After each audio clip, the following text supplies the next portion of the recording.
கடந்த வாரம் மயிலாட், பூக்கி, மயிலாஞ்சி, தெரிஞ்சா காதலிங்க, sweety naughty crazy, couple friendly, dream girl, Seetha Payanam ஆகிய படங்கள் வெளியாகி இருக்கு. அது மட்டும் இல்லாம உயிருள்ளவரை உஷா, மின்னலே, காதலர் தினம், மௌனம் பேசியதே இந்த மாதிரியான படங்களும் ரீரிலீஸ் செய்யப்பட்டிருக்கு. இந்த படங்களோட மினி விமர்சனத்தை இந்த தொகுப்புல நாம பார்க்கலாம். மயிலாட் ராஜி முருகன் இயக்கத்துல சசிகுமார், சைத்ரா, குரு சோமசுந்தரம், ஆஷா சரத் உள்ளிட்ட பலர் நடிச்ச படம் தான் இந்த படம். கிட்னி திருட்டு தான் படத்தோட முக்கியமான கரு அப்படின்னாலும் மனிதநேயம், எளிய மக்களுக்கு இழைக்கப்படக்கூடிய துரோகம், அரசியல் அதிகார கூட்டங்களோட ஆதிக்கம் அப்படின்னு பல விஷயங்களை இந்த படத்துல காமெடி கலந்து சொல்லியிருக்காங்க. அயோத்தி டூரிஸ்ட் ஃபேமிலி வரிசையில மயிலாட் திரைப்படம் சசிகுமாருக்கு ஒரு முக்கியமான படம். அறிமுக பாடல், கிளைமேக்ஸ், நடிப்பு இரண்டிலேயுமே மனசுல நிக்கிறாரு சசிகுமார். ஹீரோயின் சைத்ரா கோவில்பட்டி பெண் சுசீலாவா வாழ்ந்திருக்காங்க. தீப்பெட்டி தொழிற்சாலையில அவர் பணியாற்றுவது, சசிகுமார் உடனான காதல் சீன்கள், வயிற்று வலியால அவதிப்படுவது, அப்பாவோட ஆவி உடல்ல வர்றதுக்கு சாமி ஆடுவது அப்படின்னு பல சீன்கள்ல கலக்கி இருக்காங்க. நேர்மையான லோக்கல் பத்திரிகையாளரா குரு சோமசுந்தரமோ, நீதிக்காக போராடுகிற வக்கீலா கோபி நயினாரும் சிறப்பான நடிப்பை கொடுத்திருக்காங்க. கிட்னி பாதிப்பால் அவதிப்பட்டுட்டு சில விஷயங்களை செய்பவரா ஆஷா சரத்தும் நடிப்புல பின்னி எடுத்திருக்காரு. ஷாப் ரோல்டன் இசையும் நீரவ் ஷோ ஒளிப்பதிவும் படத்துக்கு மிகப்பெரிய பலம் அப்படின்னு நாம சொல்லலாம். அப்பாவி மக்களோட கிட்னி எப்படி திருடப்படுது, அந்த நெட்வொர்க் எப்படி இயங்குது, பாதிக்கப்பட்டவர்களுக்கு நீதி கிடைக்கிறதா அப்படிங்கிறத பத்தி தான் அருமையா சொல்லி இருக்கிறாரு இயக்குனர். படம் முடியும் போது நிறைய பேரோட கண் கலங்குவது நிச்சயமா இருக்கும். இதுக்கப்புறமா பூக்கி திரைப்படம் கணேஷ் சந்திரா இயக்கத்துல காதலர் தினத்துக்கு வந்திருக்கக்கூடிய கலர்ஃபுல் காதல் படம் தான் பூக்கி. விஜய் ஆண்டனி தயாரிச்சு இசையமைச்சு எடிட்டிங் செஞ்சிருக்காரு. அவரோட மருமகன் அஜய் தீஷன் தான் இந்த படத்தோட ஹீரோ. தனுஷா ஹீரோயினா நடிச்சிருக்காங்க. காதலர்களா இருக்கக்கூடிய அஜயும் தனுஷாவும் சண்டை போட்டு பெறுகிறாங்க. அவங்களுக்கு இன்னொரு காதலுமே வருது. ஆனா முதல் காதலை மறக்க முடியாம ரெண்டு பேருமே தவிக்கிறாங்க. இருவருமே மறுபடியும் சந்திச்ச போது இணைஞ்சாங்களா அல்லது ரெண்டாவது காதல் ஜெயிச்சுதா அப்படிங்கிறது தான் பூக்கி படத்தோட கதை. காதல்ல தவிப்பது, காதலியோட சண்டை, இன்னொரு காதலியோட பெங்களூர்ல சுத்துறது, திருமண மேட்ரிமோனியில பெண் தேடுறது, நண்பர்களோட அரட்டை அப்படின்னு பல இடங்கள்ல இளமை ததும்பும் நல்ல நடிப்பை தந்திருக்காரு அஜய். பாடல் காட்சிகள்ல அருமையா ஆடியிருக்காரு. அதே போல தனுஷா அழகா நடிச்சிருக்காங்க. சில ரொமான்ஸ் பாடல்கள் படத்தை ரசிக்க வைக்குது. கிளைமேக்ஸ்ல இன்னும் கொஞ்சம் புதுமைய வெறுவெறுப்பா கொடுத்திருக்கலாம் அப்படின்னு தோண வைக்குது. பூக்கி என்பது இன்னைக்கு இளைஞர்கள், காதலர்கள் பயன்படுத்தக்கூடிய ஒரு வார்த்தை. அதே போல படத்தோட காட்சிகள், வசனங்கள் இன்றைய இளைஞர்களோட மனசாட்சியா இருக்குது. இப்போதைய காதலர்களோட மனநல, வாழ்க்கை குறிச்சு, எதிர்காலம் குறித்த பார்வை, அவங்க எடுக்கக்கூடிய முடிவு போன்ற பல விஷயங்களை இன்றைய தலைமுறையோட ஒப்பிட்டு பூக்கிய கலர்ஃபுல்லா கொடுத்திருக்காரு இயக்குனர். இதுக்கப்புறமா சீதா பயணம். தன்னோட மகள் ஐஸ்வர்யாவை வச்சு அப்பா அர்ஜுன் இயக்கி உள்ள படம் தான் சீதா பயணம். சீதா என்பது ஐஸ்வர்யா கேரக்டரோட பெயர். அவரோட பயணம், அதற்கான காரணத்தை விவரிக்கிறது இந்த படத்தோட கதை. சில நொடிகள் தாமதம் காரணமா ஒரு மிகப்பெரிய விபத்திலிருந்து தப்பிக்கிறாங்க ஐஸ்வர்யா. அப்போ வாழ்க்கையோட அர்த்தத்தை, நேர்மையோட அருமையை உணர்ந்து சிலருக்கு நன்றி சொல்ல ஒரு பயணம் போறாங்க. அந்த பயணத்துல என்ன நடக்கிறது, யாருக்கெல்லாம் நன்றி சொல்றாங்க அப்படிங்கிறத ஒரு அழுத்தமான, உணர்வு பூர்வமான கதையா இயக்கி இருக்காரு அர்ஜுன். ஐஸ்வர்யாக்கு ஜோடியா வரக்கூடிய நிரஞ்சனோட காட்சிகள் கொஞ்சம் ஒட்டல. ஐஸ்வர்யா அப்பாவா சத்யராஜ் வந்து நடிச்சிருக்காங்க.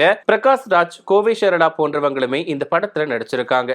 இருந்தாலும் படத்துல காட்சிகள் கொஞ்சம் அந்நியமா இருக்குது. காரணம், தெலுங்கு படத்தை தமிழ்ல டப் பண்ணி இருப்பதால அந்த சாயல் தெளிவாவே தெரியுது. இதுக்கப்புறமா மயிலாஞ்சி.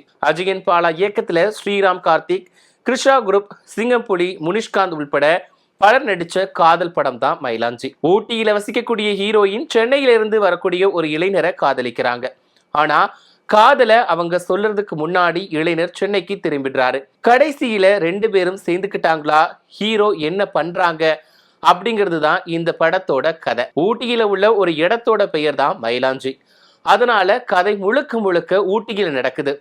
படத்தோட மிகப்பெரிய பலம் செலியனோட ஒளிப்பதிவு. அடுத்ததா இளையராஜாவோட பாடல்களும் பின்னணி இசையும் தான். ஒரு ஹீரோயின், இரண்டு ஹீரோக்கள் என்ற கதை நாம பல படங்கள்ல பார்த்திருப்போம். இதுல கொஞ்சம் வித்தியாசமா இருக்கு. கிளைமேக்ஸ் கொஞ்சம் பரவாயில்லை. இதுக்கப்புறமா ஸ்வீட்டி நாட்டி கிரேசி ராஜசேகர்ஜி இயக்கத்துல திரிகுன், ஸ்ரீஜித்தா, தம்பி ராமையா, சுந்தரா டிராவல்ஸ் ராதா, சத்யன், இனியா நடிச்ச காமெடி கலந்த அடல்ட் கண்டென்ட் படம் தான் ஸ்வீட்டி நாட்டி கிரேசி. ஹீரோயின் ஸ்ரீஜித்தை காதலிக்கும் ஹீரோ திரிகுன் உனக்கு முன்பே 2 பெண்களோட நெருக்கமா இருந்திருக்கேன் அப்படின்னு சொல்றாரு. இருந்தாலும் அதை மன்னிச்சு அவரை திருமணம் செஞ்சு தன்னோட வீட்டுக்கு அழைச்சிட்டு போறாங்க ஹீரோயின். வீட்டுல அக்காவா இருக்கக்கூடிய இனியாவும் மாமியாரா இருக்கக்கூடிய ராதாவும் தான் ஹீரோ சொன்ன பெண்கள்.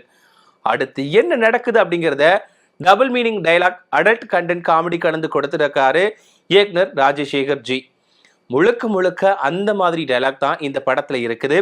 அந்த மாதிரி கான்செப்ட் படம் அப்படிங்கிறதுனால பெண்கள் குடும்பத்தோட பார்க்க முடியாது. மாமனாரா வரக்கூடிய தம்பி ராமையா காட்சிகள், அவரோட பயம் கலந்த காமெடிகள் ரசிக்க வைக்குது.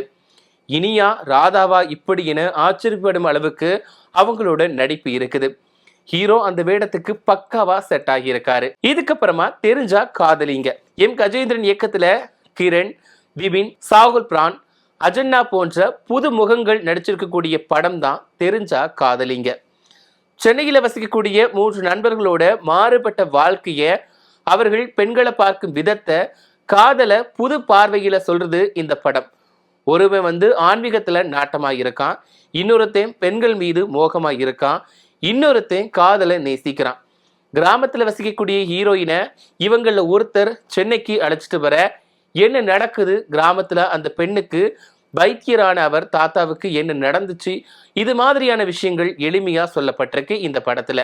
இதுக்கப்புறமா ட்ரீம் கேர்ள் சினிமாவில் இயக்குனரா ஆசைப்படுறாங்க ஹீரோ ஜீவா, பாடகியாக ஆசைப்படுறாங்க ஹர்ஷ்மிதா. இவங்க காதலிக்க இவங்க கனவு பலிச்சுதா அப்படிங்கிறதே பேண்டசி கலந்த காதல் கதையா கொடுத்திருக்காரு இயக்குனர் எம்.ஆர். பாரதி. ஒரு பெண்ணை நினைச்சு பாக்குறாங்க ஹீரோ, அவரை நேர்லையும் பாக்குறாங்க. ஒரு விபத்துல அந்த பெண் இறந்து போயிடுறாங்க.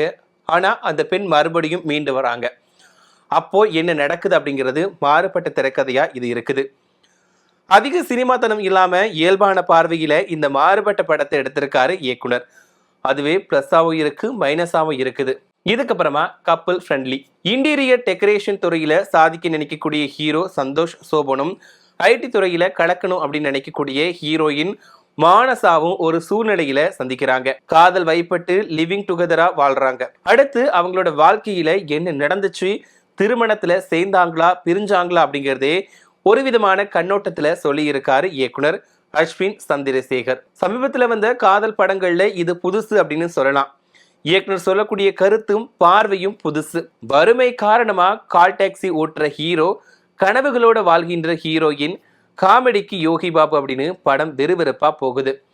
கிளைமேக்ஸ் படம் சொல்ல வரக்கூடிய கருத்தும் செமையா இருக்குது. சொல்ல போனா இந்த படம் ஃப்ரெண்ட்லியா கவனிக்க வைக்குது. இதுல எந்தெந்த படத்தெல்லாம் நீங்க பார்த்திருக்கீங்க, எந்த படம் எல்லாம் பிடிச்சிருந்துச்சு அப்படிங்கிறத மறக்காம கமெண்ட்ல சொல்லுங்க.